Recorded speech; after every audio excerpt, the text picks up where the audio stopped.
Hi అండి. Welcome back to our miracles. నేను మీ శ్రావణి. ఈరోజు మన ఛానల్ రెసిపీ అయితే ఇందులోకి, అందులోకని కాకుండా ఎందులోకైనా కూడా పర్ఫెక్ట్‌గా సూట్ అయ్యే పన్నీర్ బటర్ మసాలా చేసేసుకుందాం.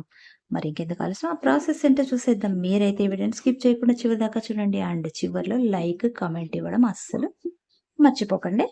ముందుగా స్టవ్ వెలిగించుకొని స్టవ్ పైన పాన్ పెట్టేసుకుందాం. తర్వాత ఒక మీడియం సైజు ఉల్లిపాయ, అలాగే 3 మీడియం సైజు టొమాటోలు ఇవి ముక్కలుగా కట్ చేసుకొని పాన్‌లోకి వేసేస్తాం. తర్వాత ఒక ఇంచి చెక్క, 2 లవంగాలు, అలాగే 2 యాలకులు వేసేసుకున్న తర్వాత ఒక హాఫ్ గ్లాస్ వరకు వాటర్ అయితే యాడ్ చేసుకుందాం. తర్వాత ఒక 7, 8 వెల్లుల్లిపాయలు, 2 ఇంచుల అల్లము, అలాగే 9, 10 దాకా జీడిపప్పులు ఇవన్నీ కూడా వేసుకున్న తర్వాత మనము అన్నీ కలిపేసుకొని మూత పెట్టేసుకొని ఒక 5 నిమిషాల పాటు వీటిని మెత్తగా అయ్యే వరకు కూడా ఈ ముక్కలన్నీ కూడా మెత్తబడే వరకు కూడా మనం ఉడికించుకుందాం. తర్వాత 5 నిమిషాల తర్వాత మూత తీసి చూసినట్లయితే చూడండి ముక్కలు బాగా ఉడికిపోయినాయి కదా! టొమాటోలన్నీ కూడా బాగా మెత్తపడినాయి కదా! ఇప్పుడు పూర్తిగా మనము స్టవ్ కట్టేసుకొని వీటిని పూర్తిగా చల్లారనిచ్చేద్దాం. తర్వాత స్టవ్ పైన ఇంకొక పాన్ పెట్టుకొని అందులోకి ఒక స్పూన్ దాకా బటర్ అయితే వేసుకొని దీన్ని పూర్తిగా మెల్ట్ అయితే చేసేసుకుందాము.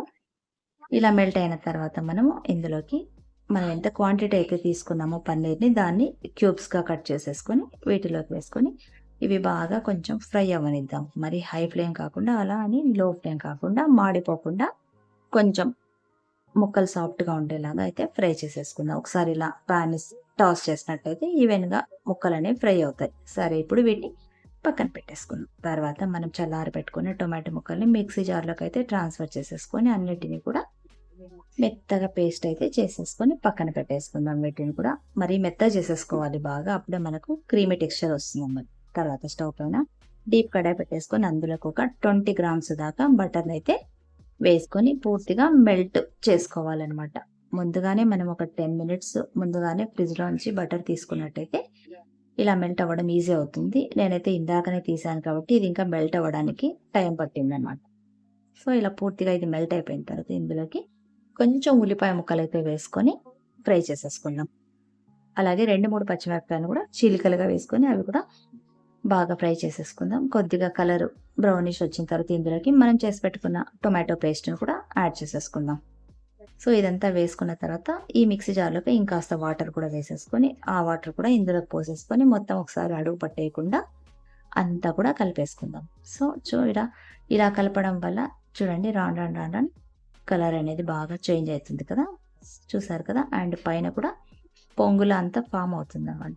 ఇప్పుడు పైన వస్తున్న ఈ పొంగునైతే మనం మొత్తం కొద్ది కొద్దిగా అంతా కూడా తీసేసేయాలనమాట. అప్పుడే మనకు కర్రీ అనేది క్రీమీ టెక్స్చర్ వస్తుంది బాగా సాఫ్ట్‌గా. పైన వస్తున్న ఈ పొంగునంతా కూడా మనం తీసేసేయాల పక్కకి రిమూవ్ చేసేసుకోవాల. సో, ఇలా అంతా కూడా మనము తీసేసుకున్న తర్వాత ఇందులోకి రుచికి సరిపడా మనం కాస్త సాల్ట్ అయితే యాడ్ చేసుకుందాం.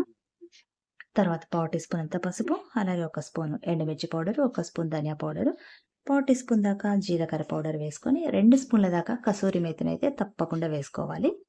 ఇవన్నీ వేసిన తర్వాత మొత్తంగా అంతా కూడా ఒకసారి కలిపేసుకుందాము. సో, ఇంకా మనకు గ్రేవీ అనేది ఇంకా కొంచెం పల్చగుంది. ఇలాగే కొంచెం సేపు పెట్టినట్టయితే మనం దగ్గర పడిపోతుంది. తర్వాత ఇందులోకి మనం ఒక హాఫ్ టేబుల్ స్పూన్ అంత షుగర్‌నైతే యాడ్ చేసుకోవాలనమాట. ఇందులోకి షుగర్ అయితే తప్పనిసరి వేసుకోవాలి కొద్దిగా. తర్వాత మీడియం ఫ్లేమ్ మీద ఇలా ఉడికించుకోవాలి.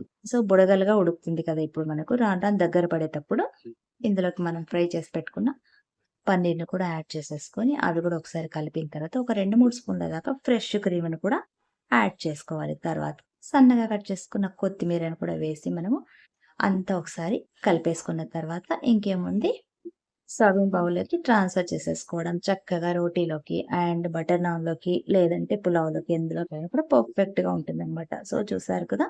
మీకు కూడా నచ్చింది కదా ఈ వీడియో. మరి ఇంకెందుకు ఆలస్యం మీరు కూడా తప్పకుండా ట్రై చేయండి. అండ్ మీ ఫ్రెండ్స్‌కి షేర్ చేయండి. మీకెలా కుదిరిందో నాకు తప్పకుండా కామెంట్ చేయండి. అండ్ నెక్స్ట్ మళ్ళీ ఇంకొక మంచి వీడియోతో మళ్ళీ మీ ముందుంటా. Until then bye. తప్పకుండా సబ్స్క్రైబ్ అయితే చేసుకోండి.